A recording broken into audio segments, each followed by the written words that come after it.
This is the Leitmotif and Movement podcast, a father and son's journey into the vast worlds of music. I am your host, Mike Ficklin, and joining me on this epic musical journey is my son, Michael Ficklin. This show is dedicated to the discussion of music and introducing Michael to music from the past and present. We discuss music mainly from the genres of rock, hard rock, and heavy metal. We also, from time to time, dive into film and video game scores, and we sprinkle in some surprises along the way. Michael, what have you been listening to this week? I haven't listened to very much music this week. Let's see. I listened to my big playlist a whole bunch. Listened to Simon, of course, and listened to a Linkin Park album. That's really it. Which Linkin Park record did you listen to? Hybrid Theory. Is that one your favorite? No, I like Meteora better. Okay, fair enough. So for me, I checked out the 10th anniversary edition of Caligula's Horse's Bloom, and 10 years on, Caligula's Horse's third album, Bloom, is still a phenomenal record. Album opener and title track Bloom is a masterpiece in and of itself. Frontman Jim Gray is an incredibly versatile singer. Check out his range on Dragonfly. It's one of the best songs on the album, not only from a vocal standpoint, but from a musical standpoint. Guitarists Sam Vallon and Zach Greensill put on an absolute clinic. The album features a lot of variation in different tones. It still remains one of my favorite Caligula's Horse records. Aside from the original album material, there are 4 bonus tracks to be found. The first of these is my favorite of the bunch. It's a cover of Across the Universe from the Beatles. It strikes the proper ethereal chord.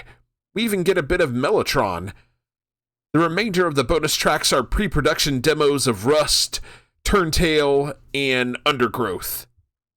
I also checked out the new record from Marvelettes titled In Situ. The French post-prog metal instrumental group are back with their 4th record. In Situ finds the group pushing forward with their sound, continuing to refine their post-prog metal sound even further. Track Fall Over is far and away the heaviest track on the record, and one of my personal favorites. There's a bit of an Opeth vibe to this. It features multi-layered guitars that offer depth and complexity. Roads is an absolutely gorgeous song, thick with atmosphere and ambiance. The band is joined by M. Gotti on vocals on this. Her vocal work is absolutely sublime. Precipice Part 3 is a haunting and emotional ride with extra strings that really add that extra emotional depth. It's a gorgeous journey of a song. Really, this entire record is a deeply emotional, beautiful, and epic journey. This gets a Pick of the Week nomination. It's also going on my list of contenders for Record of the Year. I love it when an album sneaks up on me like that. I also checked out the Node Reloaded record from Northlane. This is a complete re-recording of the Australian progressive metalcore band's 3rd album. This was done in celebration of the album's 10th anniversary. There's a noticeable difference between the original version and this one as soon as the first note is played. It sounds punchier and more crisp. I could make the argument that this version is superior to the original, though I think some would disagree. I think that the vocals from Marcus Bridge and the guitars from John Daly and Joshua Smith got the most polish. The vocals sound incredible. Marcus is a very talented and versatile frontman, and it really shows here. The guitar work is genty and complex in all the best ways. There's nuance to these songs that I never noticed before when listening to the original version. Some of the standout tracks from the record are Node.exe, Ohm.exe, Leech.exe, and Raw.exe. Node Reloaded is a worthy re-recording of an already terrific album.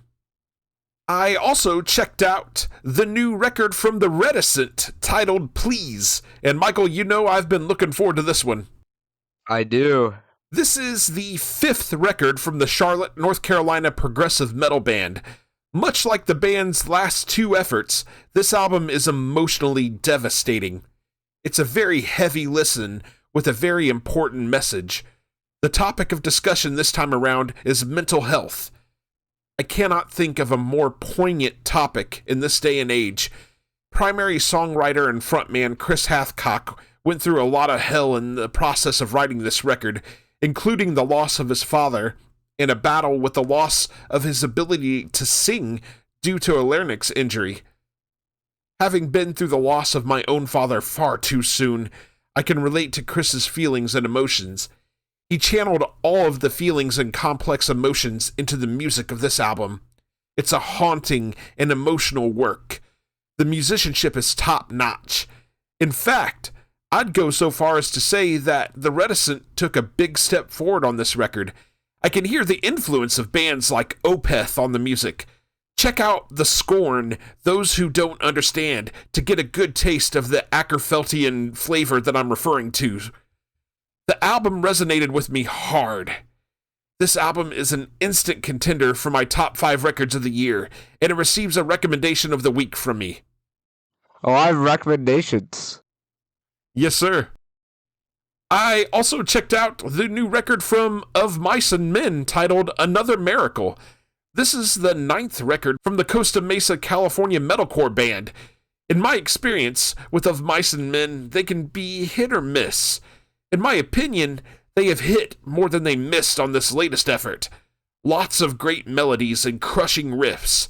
Singer Aaron Pauley delivers some strong performances in both his cleans and his screams. I really enjoyed the dichotomy in the sequencing with the emotionally heavy Safe and Sound, followed by the hard and heavy Hourglass. Other standout songs for me include Somewhere in Between, Swallow, and the album closer Infinite. This is a strong effort on the whole. I'll be revisiting it again very soon. The last thing that I checked out was the Devil Wears Prada new record Flowers. This is the 9th record from the Dayton, Ohio Christian metalcore outfit. If you're familiar with the sound of modern metalcore, that's exactly what you're getting with this collection of songs. You have your mix of clean melodic vocals and harsh screams. You have keyboard and synth-infused songs. You have big stadium anthem choruses, such as the one found on Ritual. To me, the band isn't breaking any new ground. This sounds like any number of other modern metalcore bands. It's a shame, too, because I've really enjoyed these guys from damn near the beginning. I did like the song All Out, but for me, that is the highlight of an otherwise forgettable record. Wow. Michael, do you have anything else? I do not. Okay. So now we'll move on to the Art of Discovery. This is the segment where we check out bands that are either unsigned or bands that we just feel like aren't getting enough love, and we've got a phenomenal selection of songs for you this time around. We're going to kick things off with a metal band from Phoenix, Arizona. This is Wrath Upon Eden with their song, The Wake of Tragedy.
Just long enough to see you shining gold from the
And once again, that was Wrath Upon Eden with their song The Wake of Tragedy.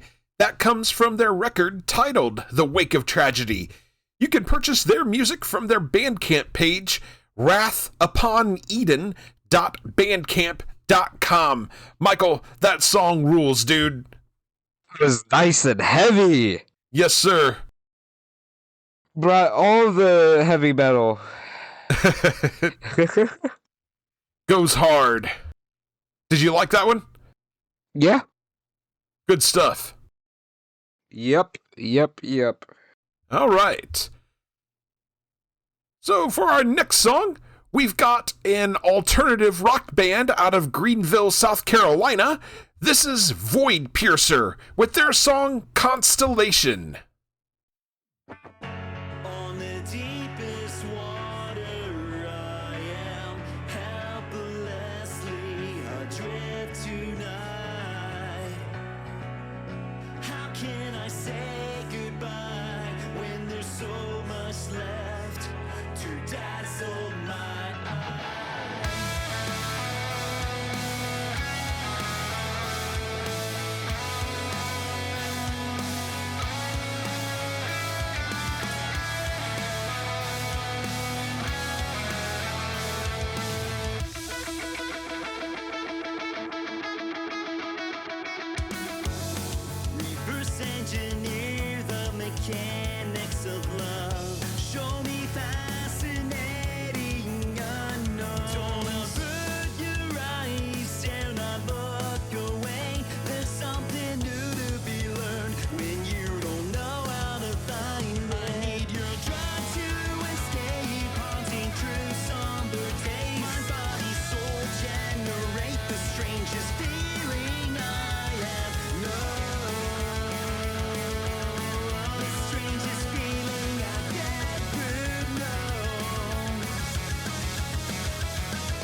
And once again, that was Voidpiercer with their song Constellation. You can purchase their music from their Bandcamp page, voidpiercer.bandcamp.com. Michael, what'd you think about that one? So, Yeah, dude. Really good song.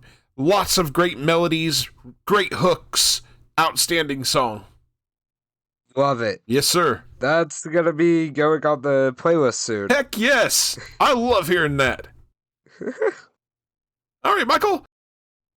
Our final song comes from a progressive metalcore band out of Leipzig, Germany. This is The Sleeper with their song Your Departure.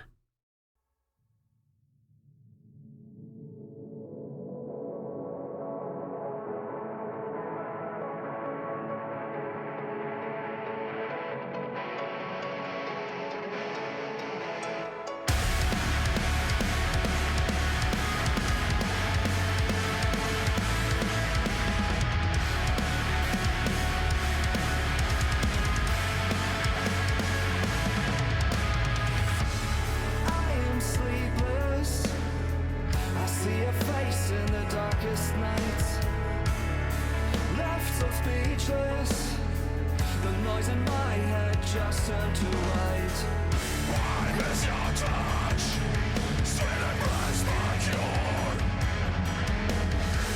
When my own eternity started out of pure. So wait, can't you see me through the looking glass? 'Cause I've been living in a long lost past. I keep on hoping, I keep on begging, I keep on aching for the thought of letting go.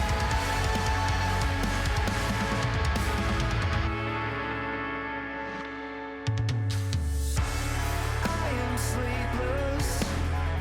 I see a face in the darkest night. Left so speechless because your words fade from existence.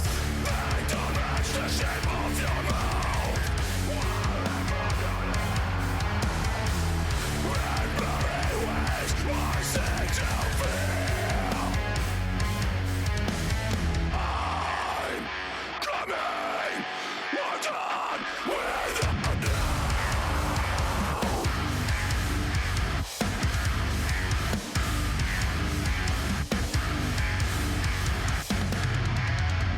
searching for silver lines. What they gonna find? Live with your memories. Reliving the lives we've been through. Why come in your time without you?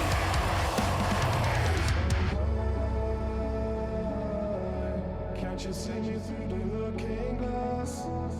'Cause I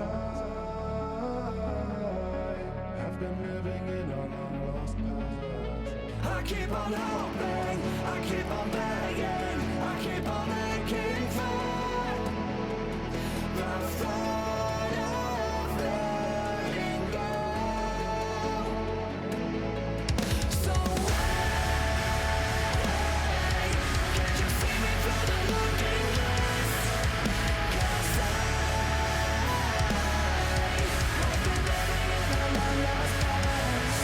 I keep on hoping, I keep on begging, I keep on aching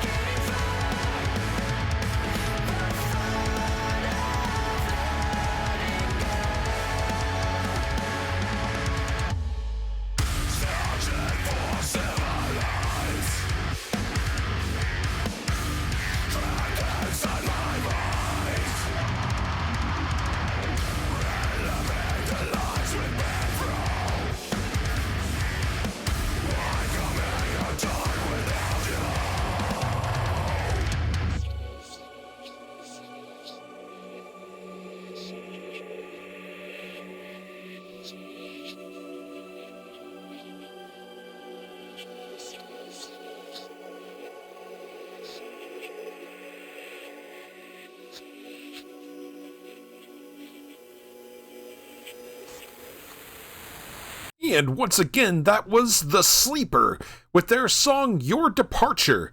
That comes from their record titled Veil. You can purchase their music from their Bandcamp page, thesleeperofficial.bandcamp.com. Michael, we close out with another banger, man. That's gonna be going on the playlist too. Sweet. You should check out the whole record, man. I think you're gonna dig it. Alright, we would like to thank all of the bands that we featured today on our show. If you would like to be featured in The Art of Discovery, feel free to reach out to us at lightmovepod@gmail.com or reach out to us on any of our social medias. We would love to check out your music, and if we dig what we hear, we would love to play a song on the show. Alright, Michael, now we're going to get into our main topic. We're going to break down Aerosmith's 1973 debut release, Aerosmith. The self-titled Aerosmith was released on January 5th, 1973 by Columbia Records. The album peaked at number 21 on the US Billboard 200 album chart in 1976. A little bit of background on this. After entering a partnership with Frank Connolly, David Krebs, and Steve Lieber invited members of two record labels, Atlantic Records and Columbia Records, to view an Aerosmith concert at Max's Kansas City, Clive Davis, the president of Columbia, was impressed with the band, and Aerosmith signed with Columbia in the summer of 1972. Although lead singer Steven Tyler had been in several previous groups, most of the band members had never been in a studio before. The band was heavily influenced by many of the British blues rock bands of the 1960s, including the Rolling Stones, the Beatles, Led Zeppelin, the Yardbirds, and Peter Green's Fleetwood Mac. The album's songs were largely written by Steven Tyler, as at that stage, the other band members were not interested. Tyler explained in a 1998 interview that he had written Dream On 3 or 4 years earlier, but had not felt confident with the result. But he decided he could write songs after going through the writing process for the album, during which he would write during the night, and then wake the rest of the band in the morning to play the songs to them on the piano.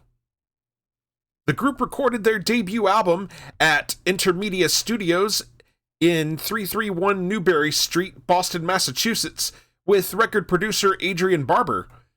For the most part, the production is sparse and dry. 2 guitars, bass, drums, a singer, and occasionally piano. The most unusual feature of the album is how different Tyler sounds compared to the albums that followed. In his autobiography, Steven Tyler recalls the band was very uptight. We were so nervous that when the red recording light came on, we froze. We were scared. I changed my voice into the Muppet Kermit the Frog to sound more like a blues singer. He continues in a 1998 interview, I didn't like the way I sang. I was very critical about sounding like a white boy in the choir. In 1997, the singer told Stephen Davis, I changed my voice when we did the final vocals. I didn't like my voice, the way it sounded.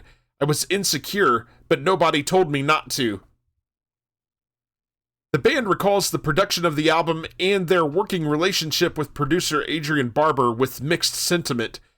Steven Tyler suggests that producer Barber was, quote, good for his time, but it was like, quote, being with a child in there, and I'm not sure if it was because he was so high or because we all were. Right? In his autobiography, Rocks, Joe Perry is more critical of Barber, stating, our producer was practically useless. He had little input. When I heard the playback, I kept thinking, we're better than this. We should sound better than this. We're being recorded wrong. We sound like effing flat.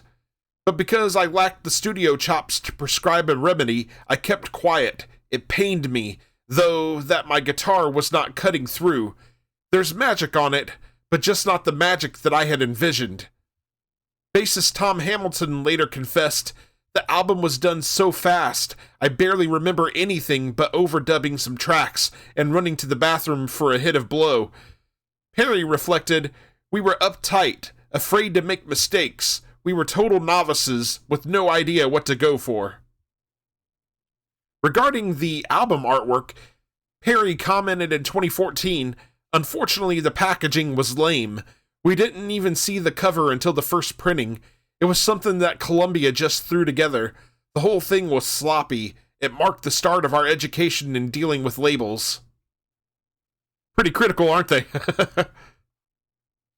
The album was not a success when it was released on January 5th, 1973.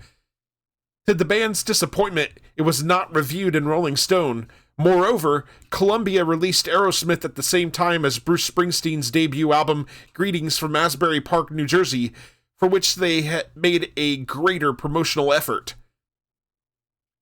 On the charts, this hit peak position of 166 on the US Billboard 200, and then in 1976, it hit number 58 on the Canada Top Albums and CDs, and number 21 on the US Billboard 200.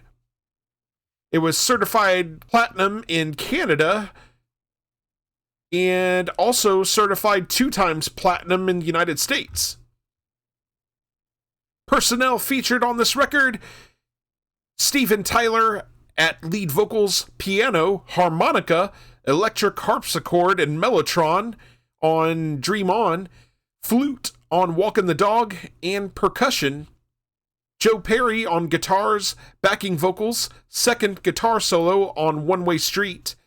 Brad Whitford on guitars, and he gets the first guitar solo on One Way Street. Tom Hamilton on bass guitar, Joey Kramer on drums, and David Woodford plays saxophone on Mama Kin and Write Me a Letter. And Michael, with that little background out of the way, we'll go ahead and get into our track-by-track breakdown. We'll kick things off with track number 1. This is Make It. Michael, what do you have on this? A little over 7 million plays, but I didn't write the exact number down. Not too bad. Not too bad. I love the riff on this song. Awesome drum work and a great vocal performance. It is a great opening track. Lot of fun. It sounds great. It does. I really dig Joey Kramer's galloping drums and that killer guitar riff from Joe Perry and Brad Whitfield as the song is opening up. I also really enjoy their main guitar riff. Perry's bluesy guitar solo around the midpoint of the song is so good.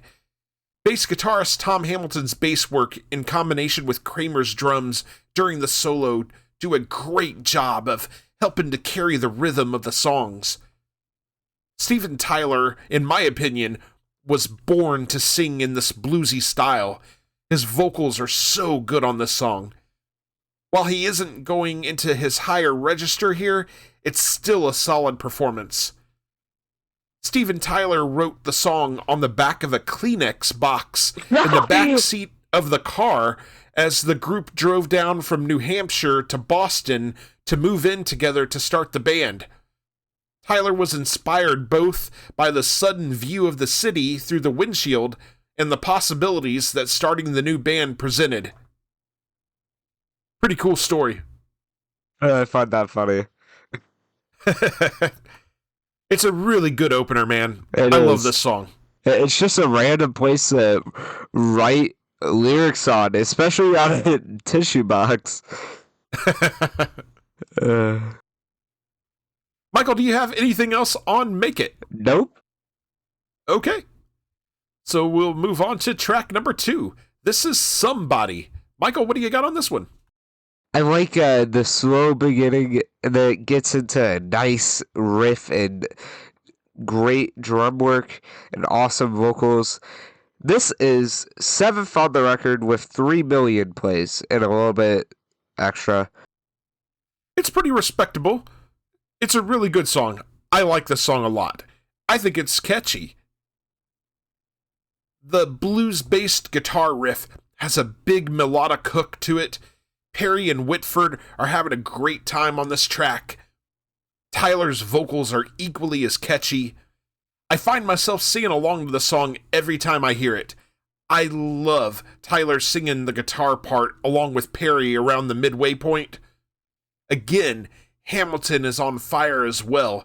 He's got this great rhythm and blues bass line that, along with Kramer's drum groove, just makes you want to get up and dance. One of my favorite songs on the record by far. Tyler's lyrics tell the story of a character trying to search for the woman of his dreams. The character is in need of someone who shares the work with him and has been through the same difficulties in their life as he has. Michael, do you have anything else on Somebody? No. Okay. We'll move on to track number 3. This is Dream On. Michael, everybody in the world, I think, knows this song. What do you got on this? I'm just going to open it up. This is their number 1 song of all time. I totally believe it. 1.4 billion plays. By the way, yes, sir. There's 8 billion people on this earth. So probably over half of this earth has listened to this song. What do you got? I love the opening. And then the guitar work, the vocals, and then we build up to that ending. The last minute. Legend. It's just the stuff that Legend is made from, man. I assume that you were very familiar with the song before. Yes. Yeah. Yes. And have you always liked it? Yes. Is this your favorite song on the record? Yes. That high note just does it for me. Yeah, it's killer. He does a great job with it. Tyler is so good on this song. And the fact that he can hold it out that long. Totally. You could never see me do that in a million years. So, out of curiosity, before you listened to this record, was Dream On the only song you knew from Aerosmith? Yes. No, actually, I know their second most popular song. What's that? I Don't Want to Miss a Thing. Okay, yeah, that makes sense. You probably did pick that up through cultural osmosis. I know your mom likes that song. It's one of their more poppier songs from later in their career. Yeah, it has been beaten by Dream On by 200,000. Interesting. I wouldn't even think it would be that close. Okay. Yeah, so even if you're not all that familiar with Aerosmith, I guarantee you know Dream On. You've picked it up through cultural osmosis. It is one of those timeless classics that you just can't escape from. It's a power ballad with a beautifully simple but instantly memorable guitar riff. The song is built around Steven Tyler's vocals.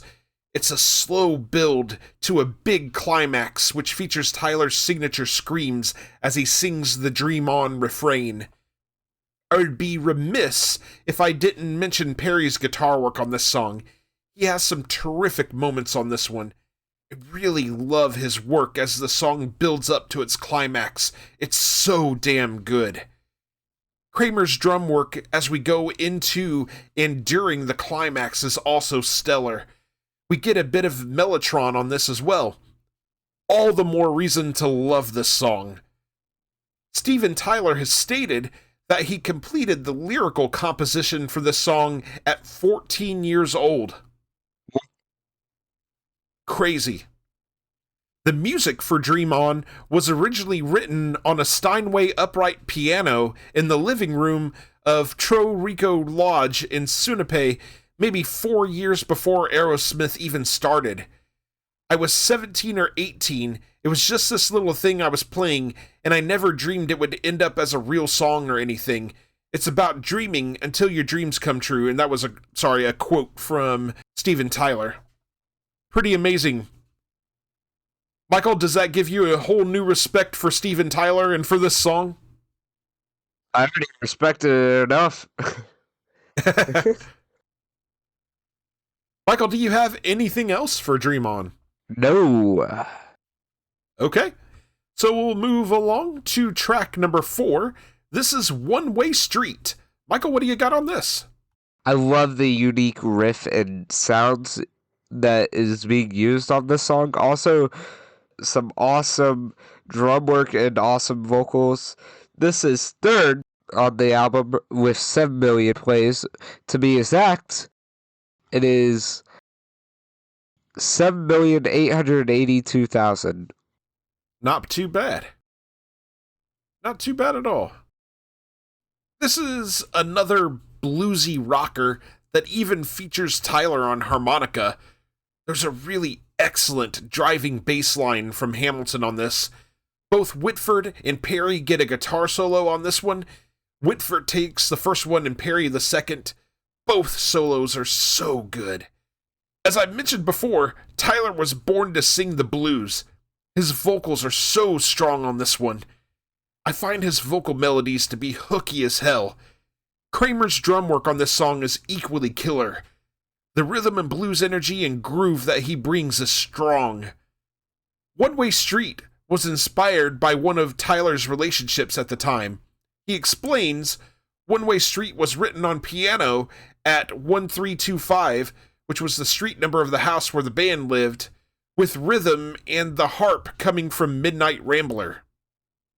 Michael, do you have anything else on One Way Street? I do not. Okay, so we'll move right on along to track number 5. This is Mama Kin. Michael, this is one of my favorites. What do you got on this? I love the opening riff, and then it gets into a nice use of different, unique sounds. And I love the suspense to, get into the vocals. Awesome. And Spotify could somewhat agree with me. It is second on the album with 22 million plays. Yeah. Yep. It deserves that spot. It's definitely, in my opinion, the second best song on the record. Hands down. This one features one of my favorite guitar riffs on the entire record. It's so infectious and catchy. The added sax work is a nice touch and really helps to just take the song to the next level. I have to take my hat off to Hamilton and Kramer for providing a strong rhythmic backbone on this one. Their work really helps carry the song and sets the tone. Tyler's vocal performance on this is fantastic. I find the vocal melodies on this song to be just as infectious and memorable as the music itself. This is another one that I find myself singing along to every time. Music historian Andrew Grant Jackson claimed that the hyped-up pace of the song reflected Aerosmith's anxious youth. Jackson described the song as the first of Tyler's many installments about a poor gypsy's battle to find peace of mind in the face of grueling obstacles like groupies and pot, hoping he won't have to go back on the wagon and work for his dad. Michael, do you have anything else on Mama Kin? I do not. Okay, so we'll move along to track number 6. This is Write Me a Letter. Michael, what do you have on this one? I like the opening riff and the drum work, and then it loses me. I'm not really a big fan of this song. Understood. Just not into that kind of slower, bluesy sound? Yeah, which it seems that Spotify kind of agrees with me. Oh, yeah? It is the least listened to song on the record with 2 million plays. That's fair. I mean, it is a slower song, and it's definitely more on the bluesy side. I guess if you're not really into the blues, maybe it's not your jam, especially if you like the more hard rock sounds on the record. Steven Tyler plays the harmonica again on this, and I really enjoy the solo he gets with it. He's quite a talented harmonica player. It's a pretty standard blues rocker as far as music is concerned. It's an enjoyable enough song, but nothing outside of Tyler's harmonica work really stands out for me. That's not to discount the band's performance at all. They're clearly in their comfort zone on this one. Steven Tyler wrote this song about a letter that he was waiting for from his lover. It's an okay song. I'm in agreement with you. It's not all that memorable. I wouldn't say it's like a inside type song, but Yeah, it's not that bad. It's not that bad. We're It not has talking some about redeeming over. stuff on it. We're not talking about over here. Michael, do you have anything else on Write Me a Letter? Nope. Okay. So we'll move on to track number 7. This is Moving Out. Michael, what do you have on this? Are you really moving out? I had to. I like the vocals. I like the drum work, and the riffs are pretty good on the song. But this has 3 million plays at 6 on the album. That's a shame, because I really like this song. This is a good tune. This one has probably the most unique opening on the album. It's kind of got this sort of southern frog stomp feel to it. Then it gets into more of a rocker. I really enjoy Perry's guitar licks on this song. Perry's bluesy guitar solo is so damn good. I also very much enjoy the rhythm that Kramer lays down on the drums. It gives this one a unique feel. Steven Tyler gets in some of what I have come to call his plantisms, meaning his little vocal flares that remind me of Led Zeppelin's Robert Plant. This was actually the first song that was written as a collaborative partnership between Tyler and Perry. I believe the inspiration for the lyrics actually came from the fact that Tyler and Perry decided that the best way to collaborate would be to move in with one another. Michael, do you have anything else on Moving Out? Nope. Okay. So now we'll get into the final track on the record. This is track number 8, Walkin' the Dog. Michael, what do you got on this one? I like the opening into a suspenseful drive into a nice riff and vocals with accompanying nice drum work. This has 4 million plays on Spotify, and it is 5th on the album, which I disagree with the plays amount. Yeah, is this one of your favorites? I do like this song.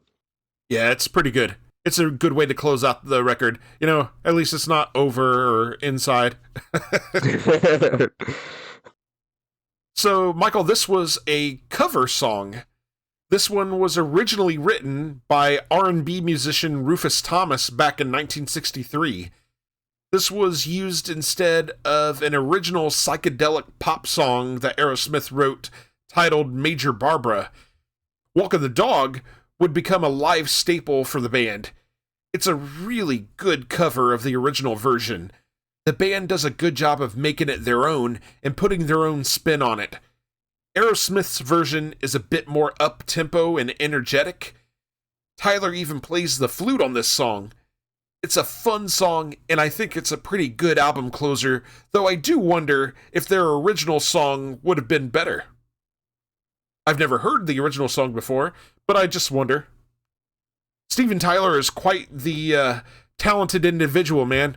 He plays a lot of different instruments. He sings. Dude's just incredible. What'd you think of his little flute solo on this, Michael? It was pretty good. Yeah, it was. Really good. All right, Michael, do you have anything else on Walkin' the Dog? I do not. Okay. Well, with that said, then, we will move into our final thoughts and giving our album ratings. Michael, let's go ahead and get your final thoughts and your album rating out of 5. An awesome album, and is very well made. And I am going to have to say this gets a 5 out of 5. 5 out of 5 from Michael on his first full record listening experience to Aerosmith. Yeah, Michael, I agree with you. This is a damn good debut record. There are so many hooky songs. It's full of killer rhythm and blues hooks that keep you coming back for more. Steven Tyler proves himself an amazing musician on this record, not only providing his amazing bluesy vocal performance, but also being responsible for writing the music on some of these songs and playing instruments like the harmonica, mellotron, and flute. The guitar work from Joe Perry and Brad Whitford are simply outstanding. This record is full of hooky, tasty blues rock riffs. The rhythm section of bassist Tom Hamilton and drummer Joey Kramer create and carry the catchy and infectious rhythms on this record. This is rock and roll at its undeniable best. So many great songs to choose from. Make It, Somebody, Dream On, and Mama Ken are my personal favorites, but you really can't go wrong with any of them. Many bands will follow in Aerosmith's footsteps over the years, finding themselves influenced by what the band has done on this record. But there will only ever be one Aerosmith. This album is sheer perfection. It gets 5 out of 5 from me also. That is exciting. I feel like you don't give 5 out of 5s that often. I don't, but this one deserves it. And that'll take us to our question for the audience. What is your favorite track on Aerosmith and why? Alright, Michael, now we're going to get into our next segment. This is Can't Wait. New music coming soon. Michael, what's on your list? I just saw something that interested me that's on your list. Oh, yeah? That Seven Dust. Yes, sir. Coming in early 2026, Seven Dust's 15th record has just been finished. I'm looking forward to that also. Hopefully they're getting out of that kind of pop rock phase stuff that they've been doing lately and get back to more of the heavy. We'll find out. Anything else on your list? Nope. All right, well, for me, just a couple of records that are on my radar currently. On November 21st, Spock's Beard drops their new record, The Archaeoptimist. And on November 28th, Dissidia drops their new record, Deeper Wells of Meaning. And then, recently announced, on February 6th, 2026, Silver Sun Pickups released their new record, Tenterhooks, so I'm looking forward to that also. And of course, we mentioned the Seven Dust record coming up. No official title or release date yet. They literally just finished recording that one, but we'll be looking forward to checking that one out as well. All right, Michael, you got anything else? I do not. All right. So we did not receive any listener feedback this time around, so we'll jump right into our final segment. This is Michael's journey, discovering a song from the past. And this time we're getting Michael's thoughts on the Marvelettes' Please Mr. Postman. A little bit of background on this song. Please Mr. Postman is a song written by Georgia Dobbins, William Garrett, Freddie Gorman, Brian Holland, and Robert Bateman.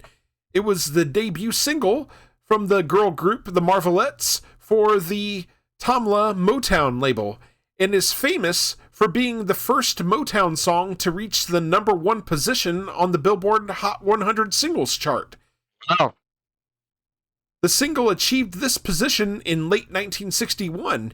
It hit number 1 on the R&B chart as well. In April of 1961, the Marvelettes, then known as the Marvels, arranged an audition for Berry Gordy's Tamla label. Marvel's original lead singer, Georgia Dobbins, needed an original song for their audition and got a blues song from her friend William Garrett, which she then reworked for the group.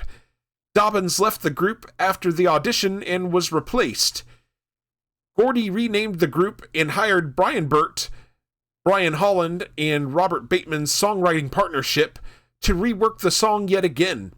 Freddie Gorman, himself a Detroit postman and another songwriting partner of Holland, before Holland became part of the Holland-Dozier-Holland team, was also involved in the final reworking. Holy, I'm reworking. Yes, sir. The Marvelettes recording features lead singer Gladys Horton hoping that the postman has brought her a letter from her boyfriend. Holland and Bateman, dubbing themselves Brian Burt, produced the session. The song's rhythm section is made up of piano, electric bass, and drums. The commercial failure of Marvin Gaye's 1961 debut album, The Soulful Moods of Marvin Gaye, led him to spend time as a studio musician for the remainder of the year. Among these efforts was Please Mr. Postman, on which he plays the drums. Gaye's backbeat is busy throughout the song, playing his snare on the 2 and 4 beats while tapping the ride cymbal each half beat. He uses fills to transition the song through sections. The bass mostly alternates between root and fifth chords. An electric rhythm guitar is buried in the mix, only occasionally audible, while hand claps are prominent. The single was a commercial success, becoming Motown's second million-selling record and its first #1 hit. The song was on the Billboard Hot 100 chart for 23 weeks and peaked at #1 the week of December 11th, 1961. That held it for a long time. Sure did. The song's hit status left many at Motown expecting the Marvelettes to be the label's biggest act, though they failed to ever match their first effort. Billboard listed the song as number 22 on their 2017 list of 100 greatest girl group songs of all time. Rolling Stone ranked it at number 331 on their list of top 500 greatest songs of all time. In 2011, the Marvelettes' version of the song was inducted into the Grammy Hall of Fame. The personnel featured on this song: for the Marvelettes, Gladys Horton on lead vocals, Catherine Anderson on backing vocals and hand claps, Juanita Cowart on backing vocals and hand claps, Georgiana Tillman on backing vocals and hand claps, Wanda Young on backing vocals and hand claps, along with the Funk Brothers, which are Eddie Willis on guitar, Richard Popcorn Wiley on piano, James Jamerson on bass, and Marvin Gaye on drums. At least they weren't doing hand claps. Holy hand claps. Michael, with that little bit of background out of the way, let's get your thoughts on the song. I really like the instruments that are used, and I like the vocals. It's pretty good, I say. It still stands as a great song, even many years after. Absolute classic. Yeah, this is quintessential soulful Motown perfection. The vocal harmonies on this song are absolutely fantastic. Gladys Horton delivers an emotional performance. She's hoping that the mailman is going to deliver her a letter from her boyfriend. Backing vocalists Catherine Anderson, Juanita Cowart, Georgiana Tillman, and Wanda Young are equally fantastic. Not only providing hooky doo-wop vocals, but also providing the prevalent background claps. It begs you to clap along. Musically, this is driven by piano, bass, and drums from the Funk Brothers.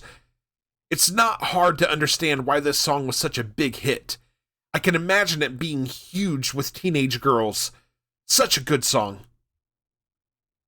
Michael, let's get your rating out of 5 on this. I will give it a 5 out of 5. 5 out of 5 from Michael. Sheer perfection on this episode from you, sir. What would your rating be if you had to? Oh yeah, it gets a perfect score from me too, for sure. Then that would make it a perfect show for both of us. It sure would. So, Michael, up next on your journey, we're going to check out the song Need You Tonight from the band In Excess. And for our main topic on the next episode, we're going to be discussing the Reticent's brand new release, Please. I assume we're going to cover this. I cannot tell you how much I was looking forward to this. I mentioned this earlier in the show when I gave my little mini review of it. It hit me so hard on an emotional level Really looking forward to getting into this track by track with you. I am looking forward. All right. Well, with that said, we want to hear from you. We will read your emails and messages on the show. We have only one request. Keep them clean. There are several ways to contact us. You can email us at lightmovepod@gmail.com. You can also reach us on several social media platforms, such as Facebook, Blue Sky, Instagram, and Threads. Details on how to connect with us are in the show notes. We are part of the SPDM Crew Podcast Network. Check out all of the podcasts on the network by visiting spdmcrew.com. If you like the show, subscribe to us on your favorite podcasting platform and share with your friends and family. We're available on Spotify, Apple Podcasts, iHeartRadio, and a variety of other platforms. We're also on YouTube. Can't find us on your chosen platform? Shoot us a message and let us know. Leave us a 5-star review on Apple Podcasts. This helps us be found in the algorithm. Make them good and we'll read them on the air. Are you in a band and you'd like for us to check you out and possibly drop a recommendation on the show? Shoot us a message. We'd love to check you out and give you a shout. We'd like to thank you very much for listening to the Leitmotif and Movement podcast. Take care and enjoy music.